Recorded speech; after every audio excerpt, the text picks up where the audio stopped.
Hi, everyone, and welcome. My name is Catherine Meller, she, her, and I'm the Cultural Program Coordinator at the Goethe Institute, New York. I'm thrilled to welcome you to Healing and Transformative Justice, Imagining Black Feminist and Abolitionist Futures, which is the very last event in our summer series, Apotheca, A Digital Third Place. This series combines German approaches to holistic wellness and balance with American theories of self-care and wellness outside of capitalism. For the past 2 months, we've been interrogating the compulsion to work while creating a communal, non-commercial digital space that allows for relaxation and pleasure, along with learning and exchange. I can't imagine a better conversation to wrap up this series than the one happening tonight. The current moment calls for radical imagination to meet the urgency of the political uprisings towards ending white supremacy and police brutality in 2020. The US COVID-19 response has seen leadership prioritize economic growth over human health and lives, and vulnerable populations, largely poor, disabled, and Black, Indigenous, and people of color communities, have been designated dispensable. At the same time, we're witnessing powerful accountability of institutions that have caused incessant violence and abuse rooted in racial capitalism. As we stand on the cusp of a possible future, we must not only address these wounds, but imagine new structures. What if we don't just heal from COVID, but uplift and nurture all people? When we conceived the Apotheca event series in 2019, we felt it was important to not only highlight the ways in which German culture frames care as a holistic practice, but to acknowledge the role that health, healing, power, and beauty play in fascist ideology. What if we eliminate institutions that pathologize, punish, and brutalize, and instead develop methods of accountability that allow for change and healing? Engaging in these and other questions surrounding healing, justice, and transformative justice are Kara Page, Mariam Kaba, and Adako Uta. As not only the co-curators of this event, but longtime colleagues, I'm going to hand it over to them to introduce themselves and their relationships to each other. I also want to give special thanks to Jane Arau, who is providing closed captioning for tonight's event. And without further ado, welcome Kara, Mariam, and Adaku. Thank you so much. It's an honor to be here. We are excited for this brilliant conversation with my comrades and co-conspirators.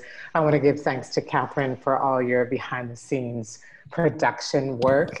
Thank you to Goethe and the Goethe Institute and the Apotheca Digital Space, and Jane, yes, again, for holding our captions this evening.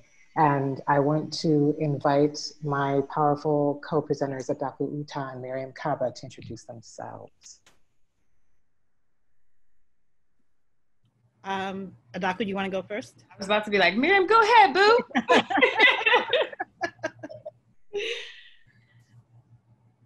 Okay, I'll do it then.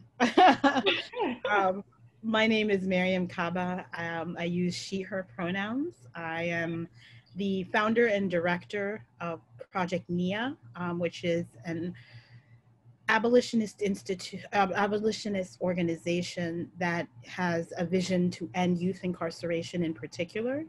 And to do that, we kind of ground our work in restorative and transformative justice. And that's been an organization that we're in our 11th year now.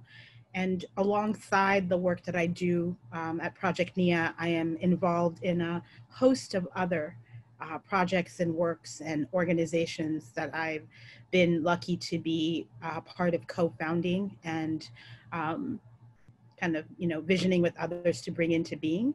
And some of those are, most recent ones are Survived and Punished, which is a national formation that focuses on addressing the criminalization of survival and survivors of domestic and sexual violence. And also Just Practice Collaborative, which is collaborative focused on offering some trainings to folks about community accountability work and transformative justice practices. That's a little bit about me. And I'm based out of New York City. I was born in New York, raised here, and then spent over 20 years living and working in Chicago. Chi-Town. Hey, everybody. My name is Adaku. I use she, he, they, Black unicorn pronouns. It is such an honor to get to be here in this conversation with two of my favorite people on the planet, two folks I've known for 17 years. When I was a baby queer, starting off in this organizing realm. And I feel indebted to both you, Kara, and Miriam. I do this every single time that we share space together. It is part of my tradition as a queer Igbo person. When we enter space where our teachers, our elders, our healers are, we pause and offer gratitude. And so I bow with gratitude to the both of you for your love. I love y'all so, so much. Your strategic thinking and your guidance on my path, on our collective path towards liberation. A little bit about me is I grew up in Nigeria in a small town called Festac. My people are Igbo people, so shout out to the Igbo people in the house. And I come from a long line of communist Marxist organizers and farmers and healers who have been thinking critically, dancing powerfully, strategizing with our people around what does wellness, safety, and care look like throughout our lineages. And a lot of the work that I've been involved in has situated in this beautiful intersection, beautiful and complicated intersection of racial justice, healing justice, and reproductive justice. I've been had multiple roles in true Aries Sun, Gemini Moon, Leo fashion as an organizer, teacher, and healer for many years. Currently, I'm the organizing director of the National Network of Abortion Funds, which is a network of 74 member organizations in 41 states working to remove financial, logistical, and political barriers to folks accessing the reproductive care that they need. And I also get to throw down with Harriet's Apothecary, an all-Black healing justice collective based here in Brooklyn, also known is Lenape Territories, which is where I live. And we cultivate intentional healing spaces for Black, Indigenous, and people of color to heal from trauma. I teach with Black Organizing for Leadership and Dignity and Generative Somatics, and also on the board of Soulfire Farm. So grateful to be here, y'all. Excited to learn with y'all. Kara. Thank you. And I'll just give a brief introduction. Just an honor to be here as with such co-conspirators and architects and visionaries of Black liberation and freedom, especially at the intersections of healing justice and transformative justice. I am here in Brooklyn, New York, by way of Atlanta, Georgia, and Durham, North Carolina, and Florida, where some of my people come from. I am now currently leading the charge on doing work around historical and generational trauma, especially in regards to our response to the medical industrial complex, or historical and generational trauma from the long-term impact and abuses and harms of the medical industrial complex. My work at Changing Frequencies is an archival memory project to create installations that honor and pay homage to those that have been deeply harmed and abused by experimentation and exploitation through state and public health. By way of the MIC, the Medical Industrial Complex. I am a co-founder of the Kindred Southern Healing Justice Collective, a Southern regional network of healers, health practitioners, birth workers, cultural workers, social workers, and therapists who 15 years ago saw a vision to imagine and manifest the political framework of healing justice as part of our lineage from the global South, from Black and Indigenous folks and people of color in the US South and global South, looking at the traditions and legacies of healing as integral to political liberation and responding to the harms of colonization, slavery, and exploitation. So we are here, we are gathered to massage the possibilities of this political moment. And I wanna say that we are very present in the heightened awareness of COVID-19, in the heightened awareness of the radical Black visionary uprisings, and this moment of actually imagining what does it mean to create systems outside of the state. Many of us have been doing that work for a very long time, but there is a central visible location that we are in right now. And so this evening is to really ask two deep friends, comrades who have been deep in this work to think about transformation inside of healing, inside of transformative justice, inside of our Black liberatory and feminist futures, where what we can bring, what we can build, what is possible. I want to start with a question around what is our connection to each other in the work, which Adaku mentioned a little bit about already. Thank you for that honorable welcome. And I also want to ask, what is our lineage inside of abolitionist movements and liberation work? If the two of you could speak to, your relationship to each other and relationship to the work that we're going to speak to tonight on healing and transformative justice. Sure. I'll kick it off. And I will say that, Kara, I think it's hard to tell because the older I get, the less likely I can remember any dates. And like, I didn't think that was real, and it is actually real. So I'm like, it was sometime in 20, I don't even know. But I remember coming across you and your work in the kind of early Insight Women and Trans People of Color Against Violence days. It may very well have been around the organizing of the Chicago conference in 2002, I think may have been the first time that I encountered you.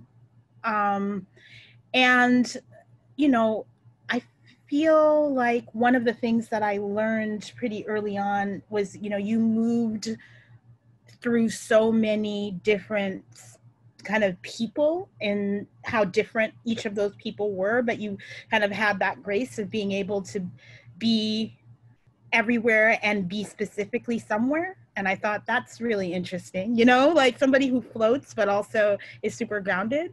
And so that was something that stuck with me. And then about, I don't know, it was a couple of years later when you all kicked off Kindred. And, it might have been 04, 05 around then. And I remember just seeing the term healing justice popping off. And I was like, what is this? I'm super interested in learning more about what this could, what is this and how does it work? And this was, I think I would just say, as an intersection of my own growth from moving from doing restorative justice-based facilitation work into community accountability processes. So that's when, around the same timeline as that was happening, as I was also kind of shifting away from straight up RJ work into what would become more of my political work over that, the next decade and a half. I was trying to integrate all the new information and knowledge that was coming my way. I try to think about like how to explain to people what a fruitful time that was, how like the late 90s into the mid 2000s really, to me, was an upheaval of what I had learned before and an embrace of all these concepts that I probably knew but hadn't gotten names for.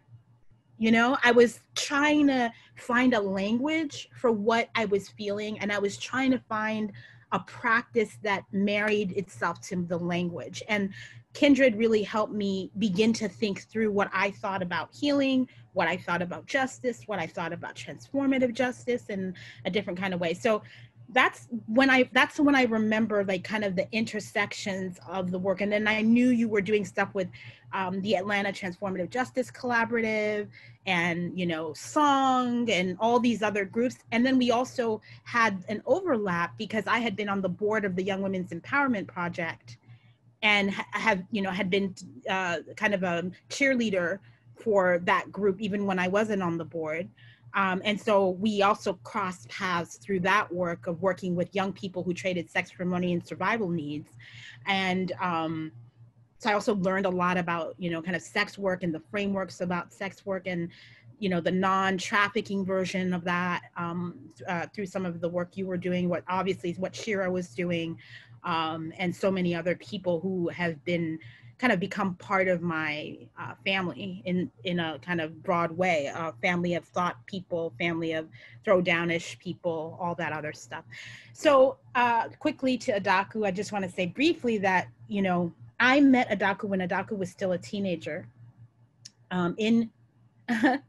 Yeah, I like to bring this up a lot because, you know, sometimes people, you know, they get too big for their britches and you got to pull on that and be like, I knew you when. No, just kidding. No, Adaku, she was always somebody who was inquisitive, who had like a really grounded spirit, who was someone who just loved Black people. And you knew that pretty quickly when you met her. And she was, and I think that inquisition and that curiosity is something that has never changed in, you know, whatever, 18 years or whatever that is. It's been there, it continues to be there. In fact, I've noticed how it grows as you get older. Like you're even more curious than you were when you were 19, you know, now. And I think that's such a testament to like how you encounter the world and what you think about the world. And so that I could, you know, when I've seen you grow into this work of healing justice, even though you already had the inclination and you had the background in terms of your family and your lineage, but like to become such a critical mentor to people has been such a joy, at least for me, to witness and to be able to watch. So those are the things that I would say. And, you know, Adaku and I met while we were in Chicago. We worked together to co-found the Chicago Freedom School. Adaku's always been committed to kind of sexual liberation and did a lot of work around, you know, positive consent and that kind of stuff as a young person. And that still is I see that throughway and that thread within your work now. And just, you know, a genuine joy to be around and to learn from. That's what I have to say about those connections.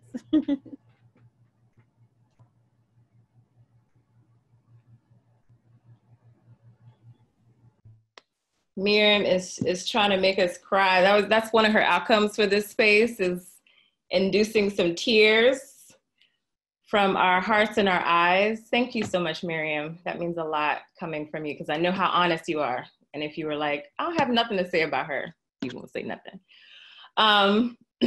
So, gosh, there's so much to say about both of you. And I'll start with Miriam specifically. I used to live in Chicago and was raised as an organizer by Chicagoland, Chicago organizing community that included Miriam as a very important constellation. And I specifically was a youth organizer working with a number of different organizations, including the Illinois Caucus for Adolescent Health, Chicago Freedom School.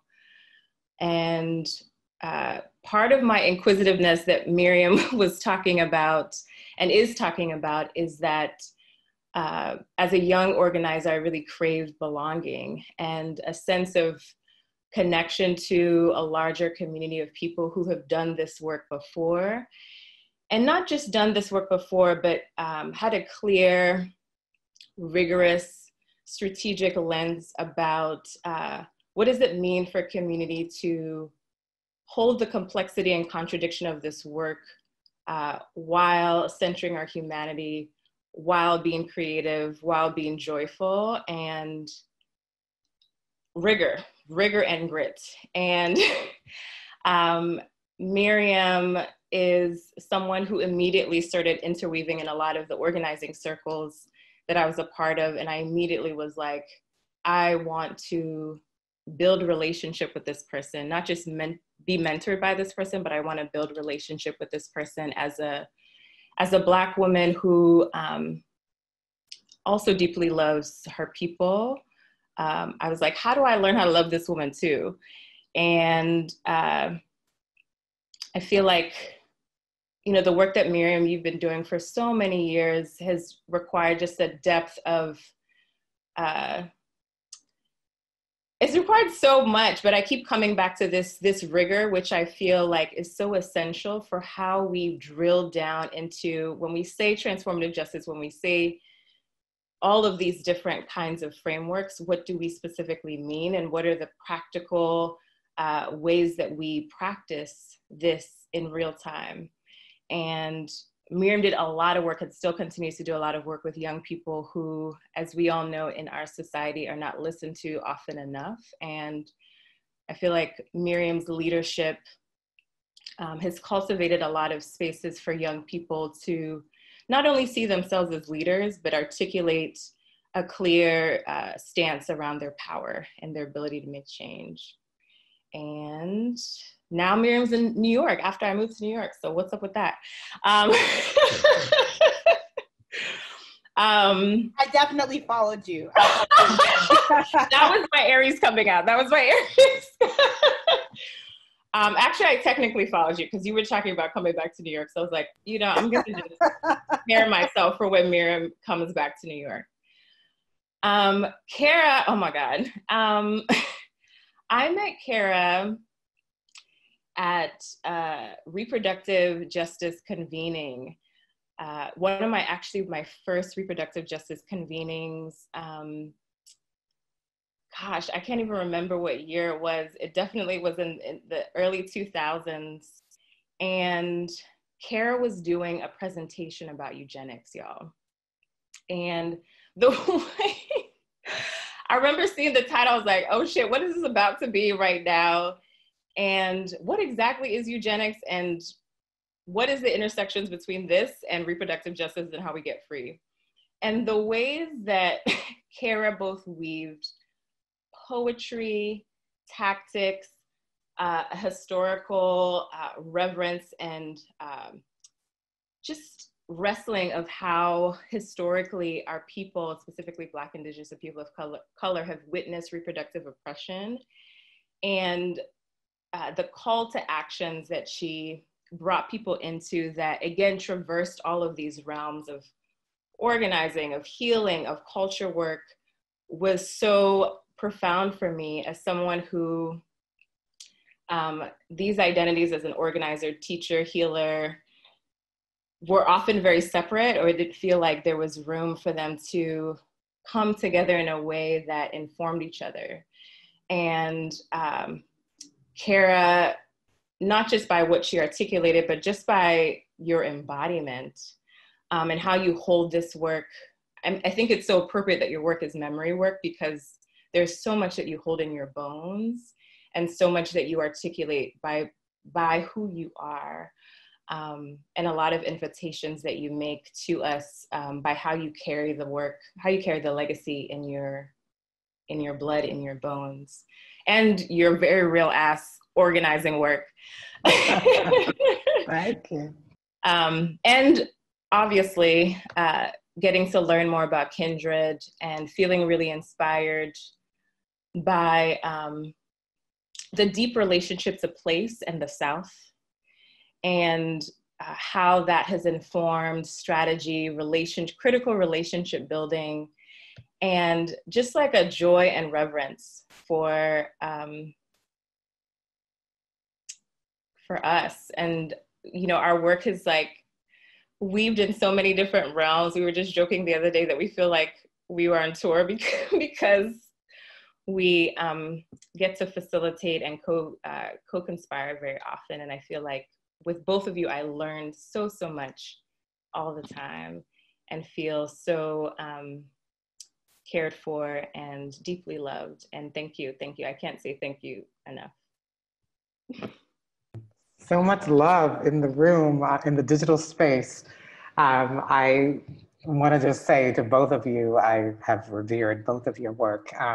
Adaku, we also did one of the first healing interdisciplinary workshops for reproductive justice organizers at a reproductive justice, the first for us, exploring the realm of healing and embodiment with RJ organizers in like 2003. Like, it was way back. And and you were, and the dancer that you are, brought in the movement and the power of body and energy and life force, and just lit it up like you always do.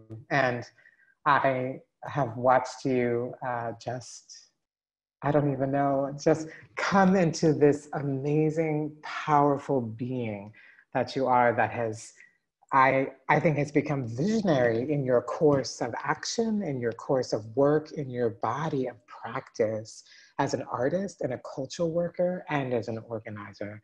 And I am forever in awe of what you do, and I'm waiting to see where you're going and where you're taking us.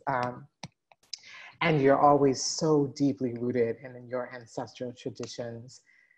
As a queer Nigerian being on the planet that just takes us to the transverse, not the universe, the transverse. So I just want to lift you up on that, and how it has changed my life and my being.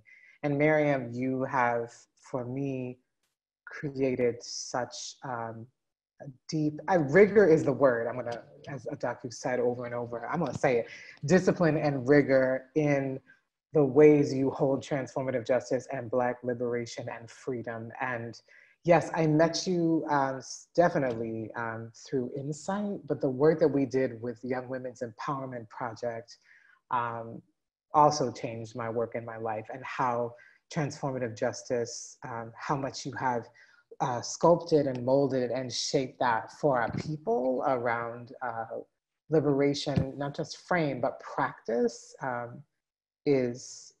it just elevates, it has elevated us and brought us to this moment, quite honestly. So, and you're so humble and so to the back on it that I'm just glad people are seeing you and really elevating you for your work. And when I found out you do archival work, and what you have been collecting inside of Black women, trans women who are defending themselves, and what you have kept in the memory. You are doing immense memory work. I don't even know if people know this whole other body of work you had in archiving the pieces of posters and articles and all the things that track the lineage of, I would say, revolution on Black women defending themselves in the power of community and liberation and against the state. So I can't wait to see what happens next as well. I will follow y'all to the galaxy. And I love this. I want to say reverence for Black women in community doesn't happen enough, and how we are embracing each other. And this is being witnessed by hundreds. I just want to say this is an honor to see you and to be seen and to carry this legacy together. It's a deep, deep honor for anyone who can witness this. I want to move us to the next question, which is about lineage, the lineage of healing justice and transformative justice inside of Black liberation, inside of Black communities, inside of Black feminism, all the things. I want to introduce this conversation, this next piece, on how has transformative justice and healing justice been with us for forever, and how has that manifested? What are some of the stories we want to tell about its legacy? Okay, I think I'm up first, so if you can pull up my slides, that would be great.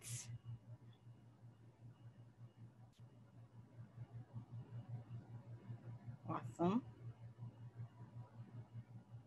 Thank you.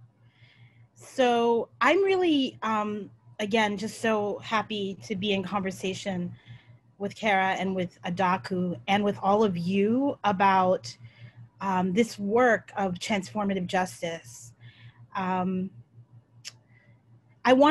thought about like how to begin the conversation, where to start, how to root it. And in this moment that's been happening, where there's this kind of heightened sense of violence all around us, violence that's coming from the state, but also violence that we're experiencing in our communities in terms of intra-community forms of violences. I'm thinking about the various murders of trans people Black trans people, specifically Black trans women, that almost on a, daily, weekly basis, we hear another story of harm that has come to members of that community. And I've been thinking about that, and that brought me to try to start here, which is next slide, please, Kara. I do not even know all their names. My sister's deaths are not noteworthy, not threatening enough to decorate the evening news. And this is a piece of a kind of spoken word-ish poem that Audre Lorde wrote called Need, a chorale for Black women voices. Next slide, please. And in 1979, after 11 Black women were murdered in Boston over the course of just a few months between January and May of 1979, Audre Lorde was really moved to write Need.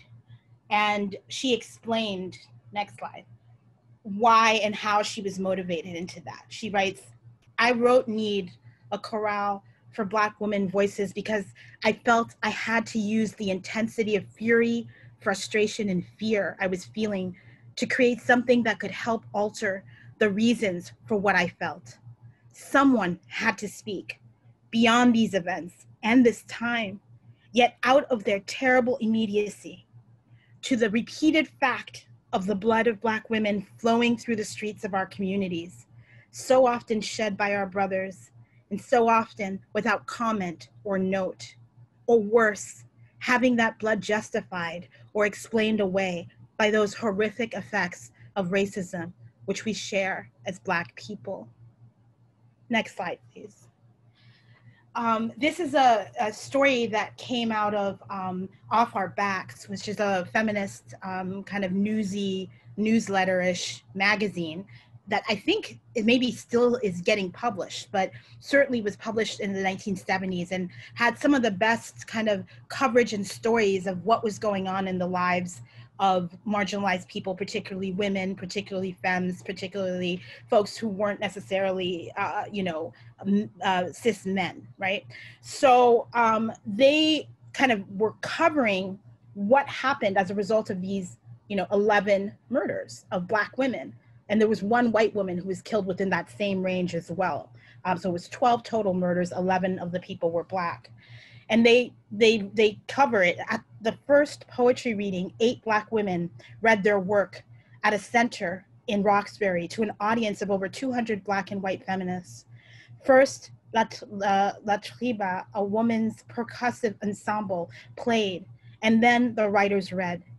They were Fahamisha Charlotte Brown, Beverly Smith, Barbara Smith, Donna Cat Russian, Audre Lorde, Vaughn Wilkerson, and Yvonne Flowers. The next night, La Triba played again to a large crowd at Harvard University.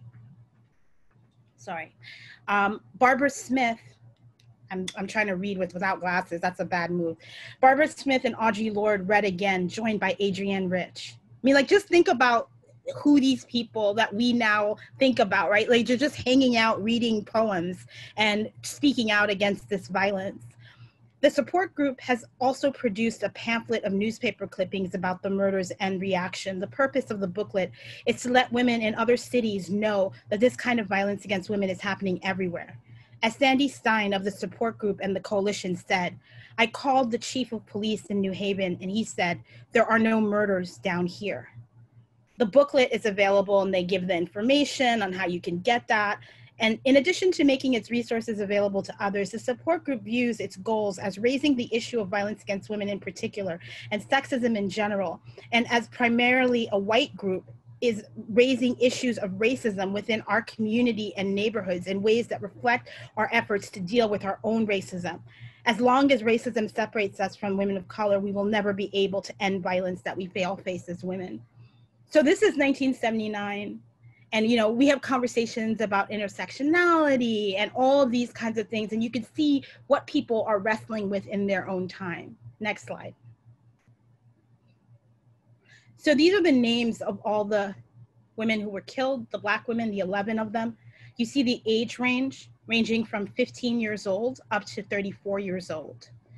And they were found all over Boston area, in Roxbury, Dorchester, Jamaica Plain, the South End, the Back Bay. Next slide.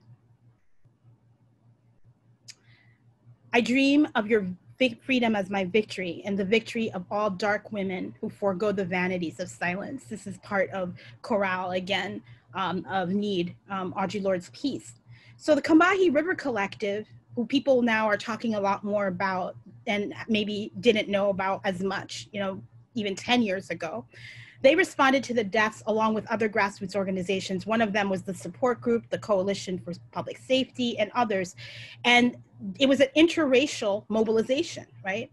Led often by the Black women who were particularly part of this. And you can see what the Combahee River Collective created. They created and circulated a pamphlet that was titled 6 Black Women, Why Did They Die, right? At the time, there were 6, and then by the time they'd gotten to the end of May, there were 12. Or 11, and then plus 1. And they wanted to help women think within their effective area to how to better protect themselves. So that was a goal, right, of creating this pamphlet and this work. They wanted to name the conditions that had produced the women's death and the city's subsequent failure to acknowledge or contend with their deaths in a meaningful way. And they wanted to uplift the value of Black women's lives. Next slide, please. So during that spring, 1,500 people marched in the streets in protest, carrying a banner with a line from a famous poem by a civil rights organizer, Barbara Deming, who happens to be white, but that line is the line that was kind of blaring in the streets of Roxbury and of other parts of Boston during that spring and summer. And what Barbara Deming had written was, "We cannot live without our lives." And in the preface to Need, Lorde cites this as her lasting image, this image of her carrying this banner. And she says, her lasting image of that spring beyond the sick sadness and anger and worry. And so I keep thinking about what an intervention that could create millions of visually arresting signs reading, "We cannot live without our lives," posted in every community with a list of community-based resources for victims, survivors of violence to access. What might that look like, Could we do that this fall, maybe for Domestic Violence Awareness Month or in October? A concrete action that we could be taking to actually transform our conditions. And this brings me to this question of transformative justice, and I'll just take 2 minutes and be done. But I think it's really important for us to ground ourselves in that lineage of the work of Black women who were organizing for their own lives in an interracial way, and trying to figure out in their communities what community accountability would look like, how they would heal from all this violence. And that healing took place in part through cultural work and art, but it also took place through people having support center and support groups in community where people could talk about this. It also involved political education sessions and study sessions. It also involved self-defense classes. It also involved a whole host of things that were not more police, because the police had already decided that those lives didn't matter. So they weren't looking for anybody who was doing the harm. So what I want to kind of bring up in this is that I've come over the years to understand what transformative justice is as an overarching framework that includes specific ideologies, values, strategies, and practices, which has as its core the idea that we can't end violence with violence. TJ seeks to prevent, intervene in, and transform harm and violence through non-punitive accountability. Next and final slide. And as such, transformative justice embodies and promotes an abolitionist politic that demands that we end the end of prisons, of policing and surveillance, which are seen as inherently violent because they are. And TJ insists that we have to address the roots of violence and uproot oppression to create a, quote, just society. It's a framework that prioritizes relationship building, developing our skills, building new structures, and actively working to uproot oppressions. So I hope that within that 5-minute spiel, what you get is that the lineage of this work predates us. It predates us even before the 40 years that I went back. That we have examples in our not so distant past of people figuring out what they need to do around community accountability in real time. And we know that it's not just about the individual, it's also about community organizing. And that transformative justice has both. It has the work we do at the individual level, the work we do at the community level, and the transformation that has to occur societally. So rather than despair, I think looking at what our past was and bringing that into the present and using it and adapting it to our communities is the way to keep the fight moving forward. So thanks so much.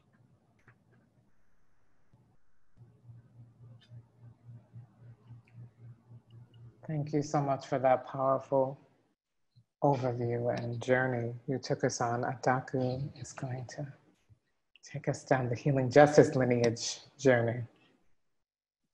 Absolutely. And we both are going to add a little something in here, you and I, Kara. Thank you so much, Miriam. Yeah.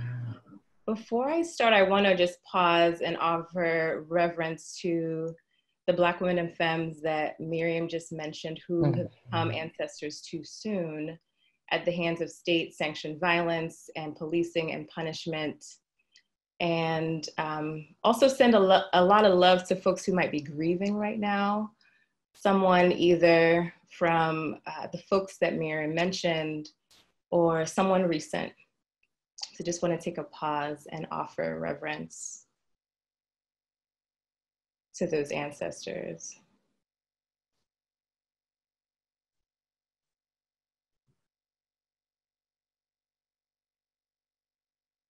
Awesome. Ashe, we honor you. So similarly, I really appreciated Miriam's rooting in legacy and where we come from, because before healing justice and transformative justice became these popularized terms, frameworks that we hear so much right now, there are different ways that our communities, and not just human communities, nature and the cells in our body have organized themselves on purpose to support our wellness, safety, and resilience. And so I want to just echo that this shit ain't new. And we come from nature, 5 billion years of strategic thinking about how might the earth be interdependent, how might the sun be in communication with red dirt to create photosynthesis in plants that gives us oxygen to breathe. And the water currents in the ocean that communicate with the moon that support our temperature systems and climate. And also shout out to our neurons, which are one of many, many different cells in our body. There's over 100 billion in our brains alone that function or that support the functioning of how you're sitting right now, your thoughts, your felt sense. They're constantly in communication, trying to figure out rapid response, like, okay, this person wants to move, feel these things and get what they need. How can we make sure that we're in right formation to be able to do that? And this feels really essential because I think that there's often a human supremacy that happens where we isolate our experience of thinking about transformation and healing as a specifically human one, when it's a lot bigger than that. We are connected to a larger ecosystem of life that we are informing and are also being informed by. And then neighbors, y'all, shout out to our neighbors. And specifically, I think a lot about in the tradition that I come from and also where I grew up, before there were prisons, before there were hospitals, before there were these institutions that were colonized into us and our communities from the West, that our people were in conversation and dialogue, and not to romanticize, some of these conversations were complicated and really hard, and we didn't always do right by each other, yet these conversations still happened about what does it mean for our people to be free? What does it mean to bear witness to health at different spectrums of health and healing? What does it mean to build trusting relationships that can sustain through generations? What does it mean to pass down recipes, remedies, and rituals that will support our people in surviving through time? And this image is an echo of many images. And, you know, in this moment, I want to invite y'all to think about who's somebody, who's a Black woman and femme, who's informed your own thinking about healing and transformative justice. And if you haven't thanked them in a while, go ahead and do that. But this is an image of Black women who were situated in the southeastern part of Nigeria in 1929 during a time of heightened criminalized violence by the British Empire. There was also increased tax on schools and marketplaces. And these folks, y'all, let me tell you something, were market women who local folks inside of the southeastern part of Nigeria, specifically Calabar, Umuahia, Owerri. For folks who know these places, shout out. For folks who are from these places, shout out. Who said, no, the British Empire is trying to govern our people in specific ways that are violent, that take money away from our people, and are consistently killing and disproportionately killing Black women and femmes. And they organized their local communities, from churches to homes to farmers to ritual workers, and they used culture work. So they used singing and dance and conversation and relationship to build base with folks and generate 30,000, over 30,000 people who would confront the British Empire in a number of different ways. On a literal sense, like they went into prisons, y'all, and opened up the prisons to set people free and blocked what was then, the police were then called these martial chiefs. And they physically blocked them from coming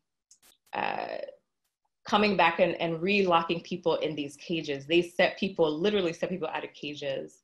They also demanded and were able to win new policies for governance. And so there were more Black women and femmes who ended up becoming a part of the governance structure within the southeastern part of Nigeria because of their demands, because of their push. And they also created healing circles, community circles, where people could articulate what was going on, what was the impact of having this colonial force inside of their community when we didn't want them there. And 1929, that feels like so far away, and it feels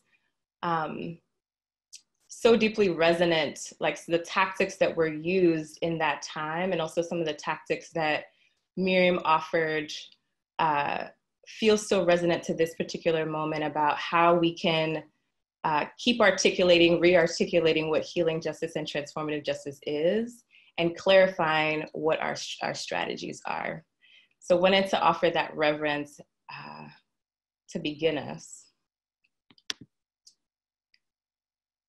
And there are many questions that we hold at our centers when we talk about healing justice, and particularly from my work and Kara's work. And I wanted to offer them to us right now to hold in our hearts as we move through this conversation, and also linger with you beyond this moment. And I think we need as many collective responses to these questions, responses that may or may not be similar. I imagine they will be very distinct, and I hope they actually are very distinct and really unique to the people that we are working with. And so the questions are, how might we, all of us, create systems and structures that build wellness, safety, care, and power, and depend less, or not at all, right, on the state and systems of violence, punishment, and policing? So how might we create these systems and structures that build wellness, safety, and care, and power for our people? And thank you if you're already doing this work. Like some of you probably have answers to this question. Like there are ways that you are responding to this through the work that you're doing. So thank you. And then the second question is, what do we need to transform in ourselves and in our organizations to build this kind of world? Our movements are only as strategic and as powerful as the people who are in it. And in order to transform the world, we need to transform ourselves as well. And so in the places where we do our liberation work, our organizing work, what needs to transform? And even in our communities, what needs to transform to be able to build these systems and structures, and what needs to transform in ourselves as well? Yeah. I am gonna pass it over to Kara to talk about a little bit more about the lineage and the legacy of healing justice. Thank you for the beautiful opening on healing justice.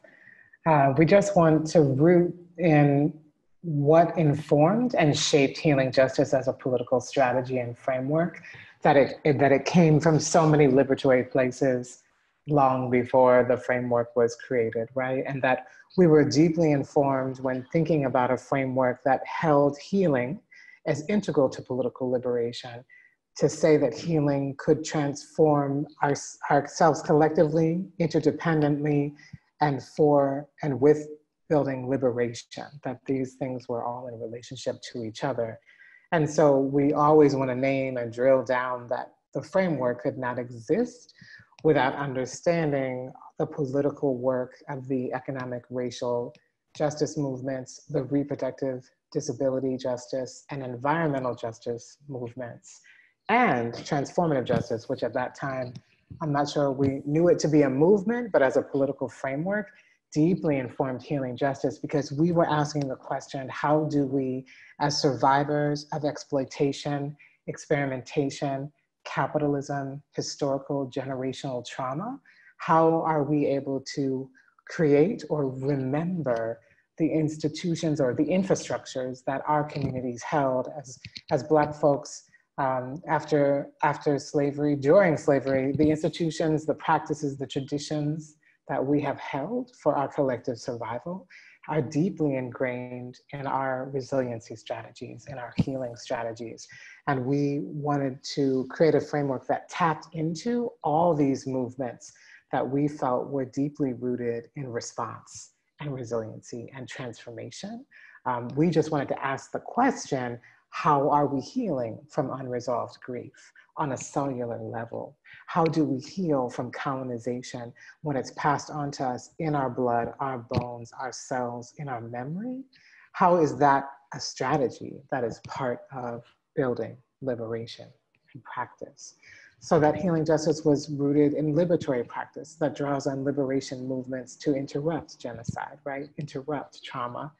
And that we, as the Kindred Southern Healing Justice Collective, that really shaped the healing justice framework, rooted in place, rooted in a Black, Southern, and Indigenous radical tradition, in the legacies of organizing in the South, in this country, and the global South. How do we look at Black feminist principles rooted in anti-capitalism, very much informed and shaped by collectives like the Combahee River Collective. So thank you again for lifting them up, Miriam. And rooted in rightful place. What is our relationship to land? What is our relationship to body? What is our relationship to work and economy, a survival-based economy, an economy that we shape outside of capitalism? And what is our relationship to spirit? Those are the questions we are asking, and how are we in right relationship to these things as part of our Southern Black radical and Indigenous tradition?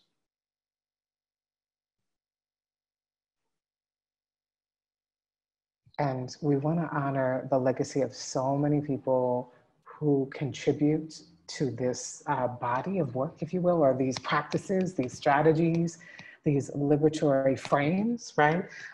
Harriet Tubman, Dr., I feel like you should speak to Harriet Tubman, since Harriet's Apothecary is in her name. You say you're co-founder with Harriet Tubman. Do you want to say anything about that? I always want to say something about Harriet Tubman. Absolutely, yes, yes.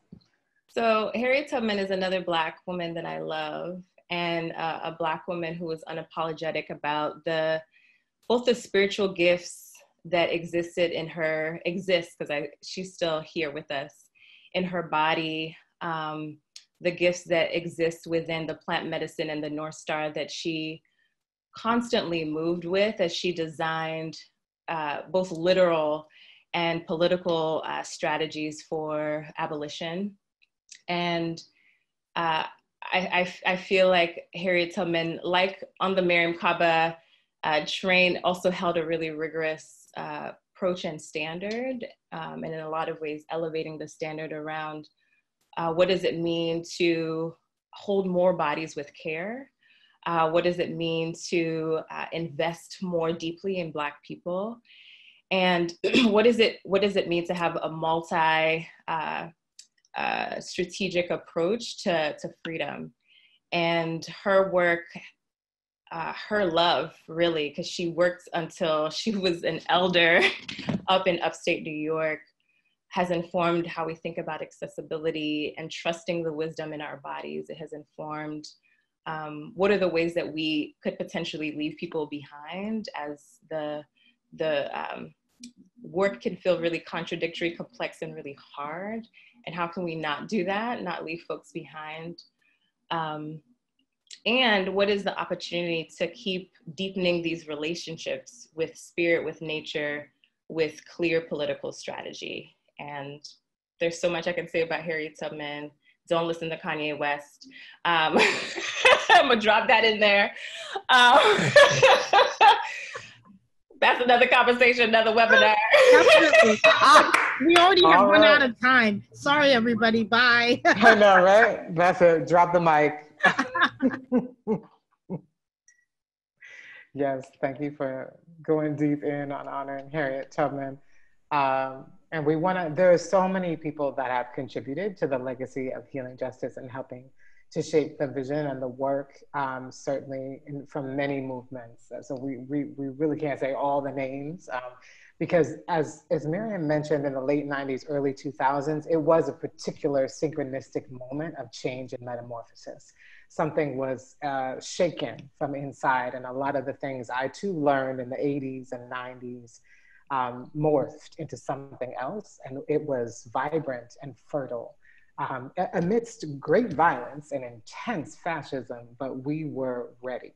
So something happened. And in that moment of grace, of power, of metamorphosis, some of these folks started to build out the disability justice movement, including Patty Byrne, Mia Mingus, Sebastian, so many people. The names aren't all on the list here.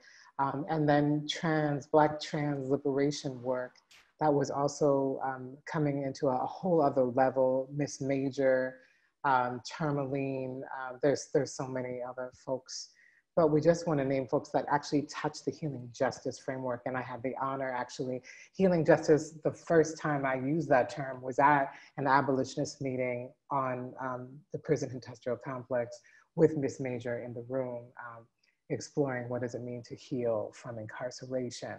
Aurora Lemon Morales, deeply invested, deeply guiding disability justice movement as a Chicana writer and deep organizer and performance cultural worker.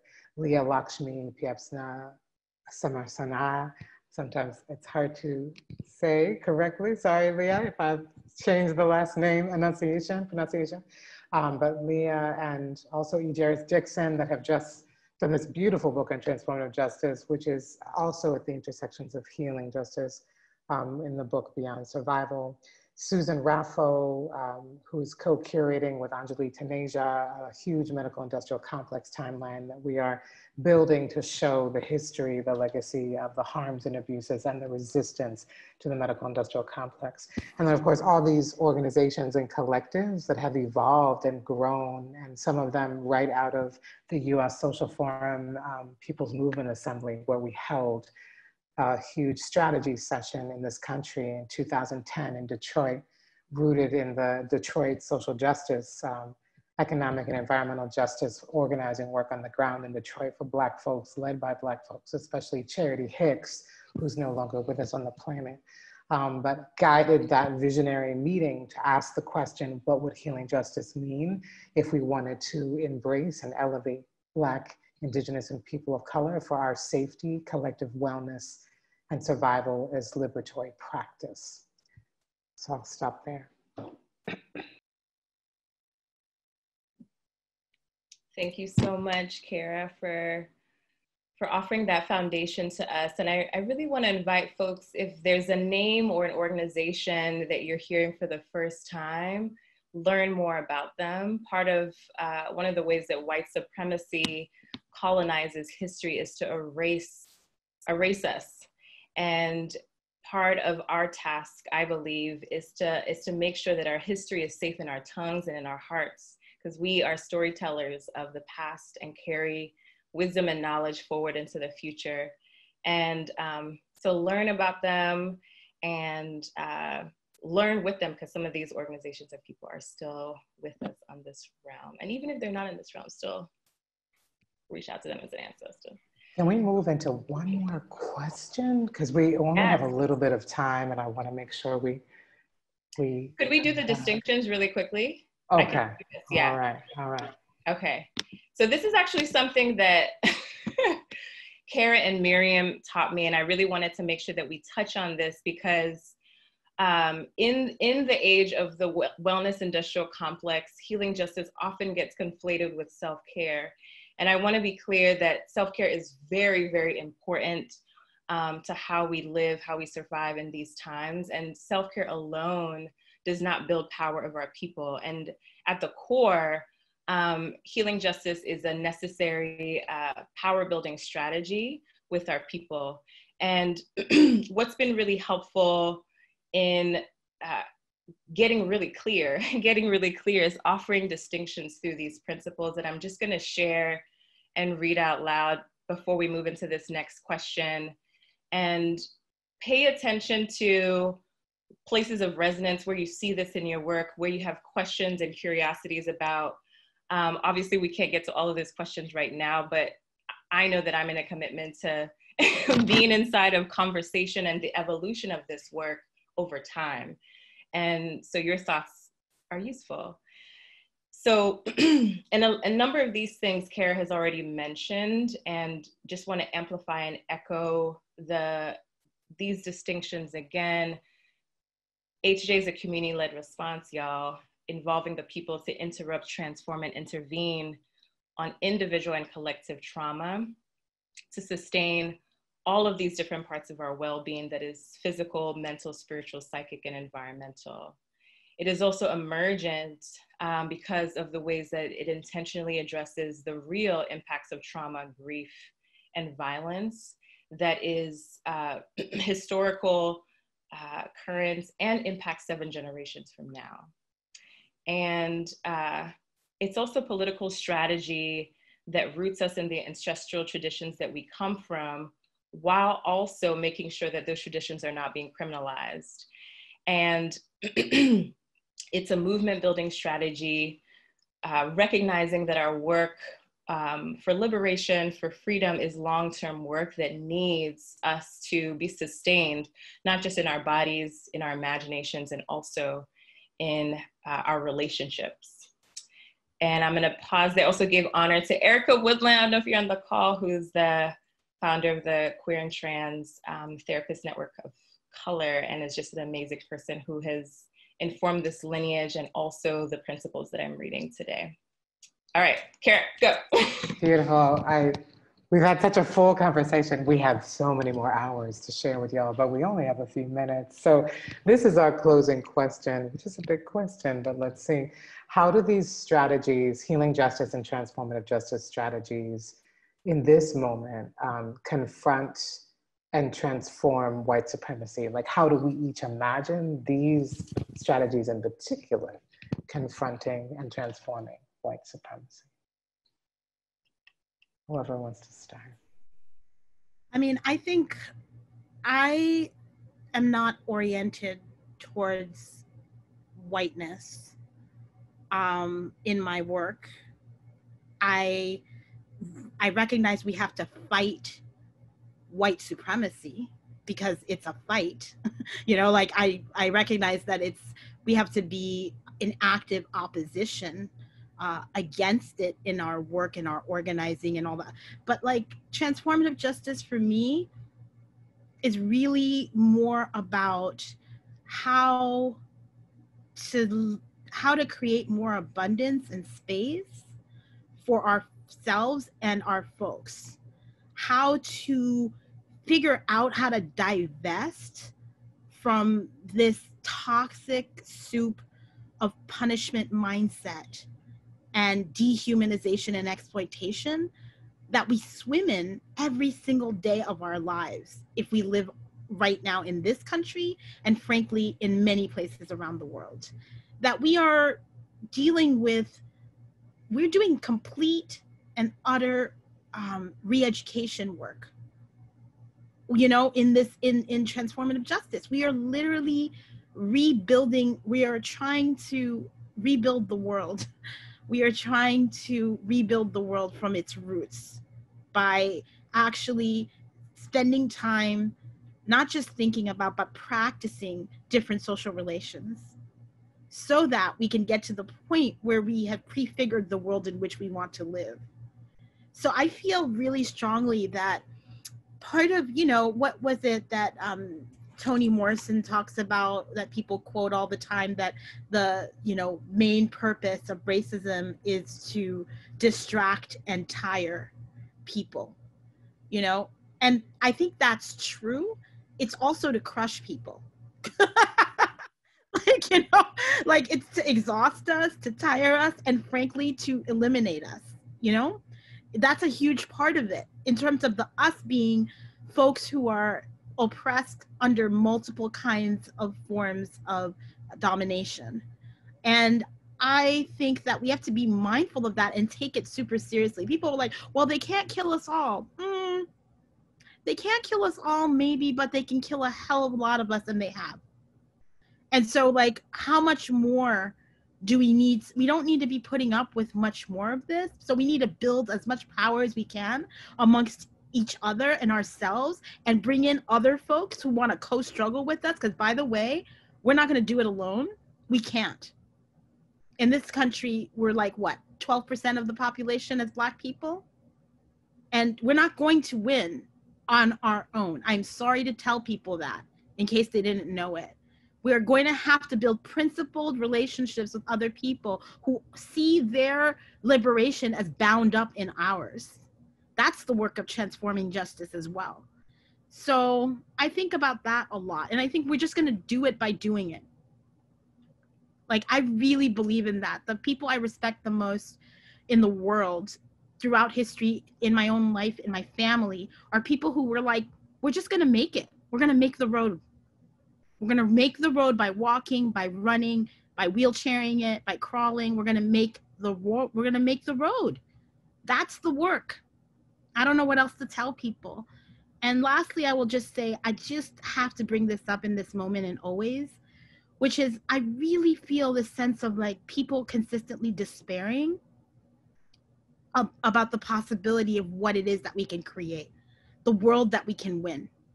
And I'll just say this, like, we're all different. We all have different levels of endurance. We all have different abilities. We all have, all that is true. But I think that we all can find ways to be in community with each other so we're not alone, so we're not fighting alone. And really, not being alone is really it's a way to be less despairing. Because when you're fighting with other people, you have a sense of yourself as more than just alone. You have somebody has got your back. And, you know, it's much better to be two than one. And this culture, as capitalist, oppressive culture that we live in, tries to keep telling you, you're just one. And that's who you want to be. You want to aspire to be the one. And I want us in transformative justice rejects that deeply and profoundly. So that's what I want to say about that question. I'm really, really so grateful that you invited us, Kara, to have this conversation with each other. And that's, you know, the last I'll say, but I'm just so grateful for both of you in the world. And I feel that way, like I'm not alone, because I know you both are here too, fighting. And that really just gives me so much happiness and joy, and it keeps me going when things are hard. So I just want to say that and thank both of you deeply.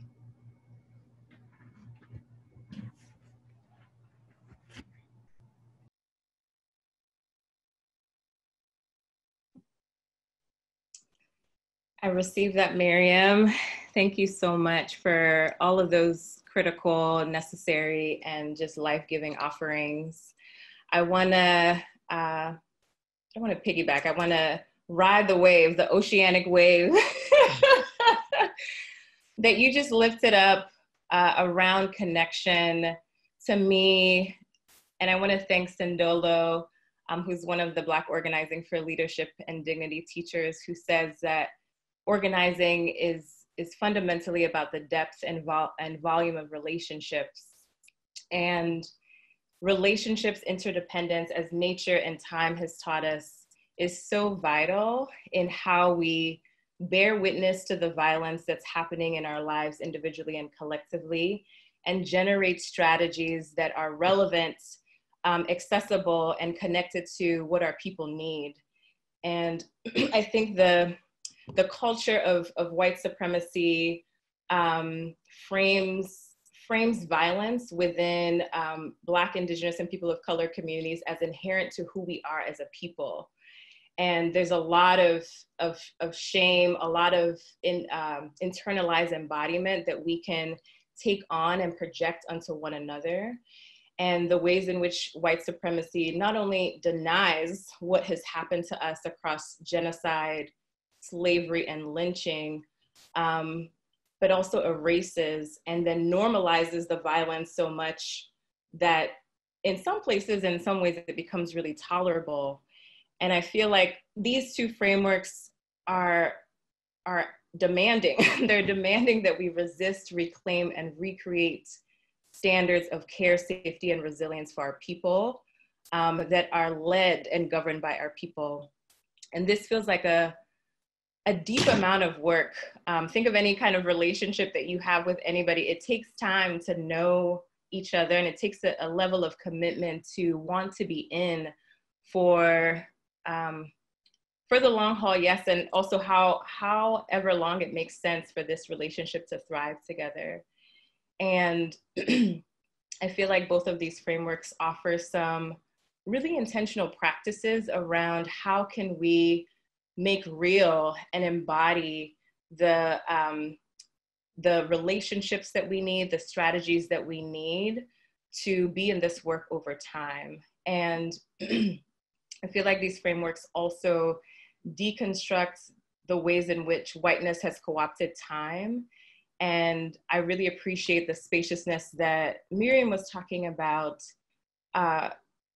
recognizing paying reverence to the fact that healing for a person or a community of people or a lineage is nonlinear. It is complicated, it is distinct, it is ever changing. And there's so much that we have to keep learning, keep deconstructing, keep holding each other accountable around, recognizing that we are human beings, and part of that identity is that we make mistakes, and on the path towards liberation, there are ways that we can also cause harm. And trust feels essential inside of these relationships, like the trust to be able to name, actually, Adaka, you did this thing that was harmful to me, and I want to figure out a way for us to work through this together. The trust to be able to name boundaries, because our bodies are unique and vital and important, and they all need different things to survive and be our brilliant, magical, unicorny selves for the unicorns out there and humans. And so for me, I think part of the relationships too is cultivating the depth of trust necessary to sustain relationships, and the trust in ourselves and each other to do the necessary work of the unlearning, the deconstruction of all of the ways that these carceral logics, these internalized white supremacist invitations and seductions, we can say no this is how those things try to live in me. And actually, I want to practice something different for the sake of our collective liberation. Yes, I want to riff with you and just close us out by saying it's been an honor to be here in this digital portal with the two of you, just making rhythmic change, offering, what do you say, conjuring possibilities.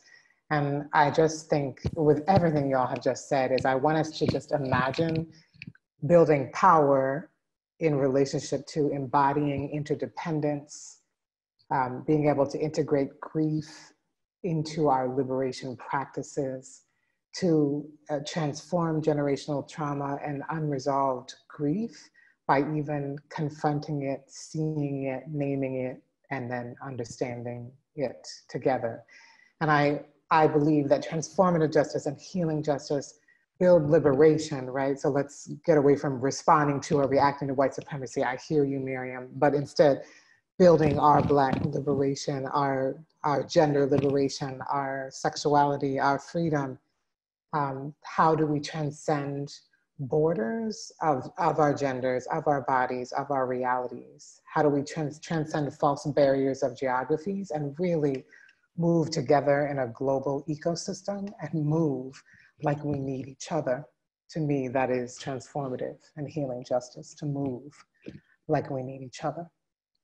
Thank you, everyone, for this beautiful space. Thank you so much to Goethe Institute, and we are out. Yeah, just another thank you from my side. What a pleasure and a privilege to be able to host such a rich conversation. Everything I could have hoped for. So I feel like I'm starting my evening now with a little bit of like lightness and also like deep reverence. So thank you for the opportunity to listen to you. Thank you to all of our attendees who stayed with us for this great conversation. We hope to see you at the next thing, whatever it is. And yeah, thank you again, and have a wonderful evening.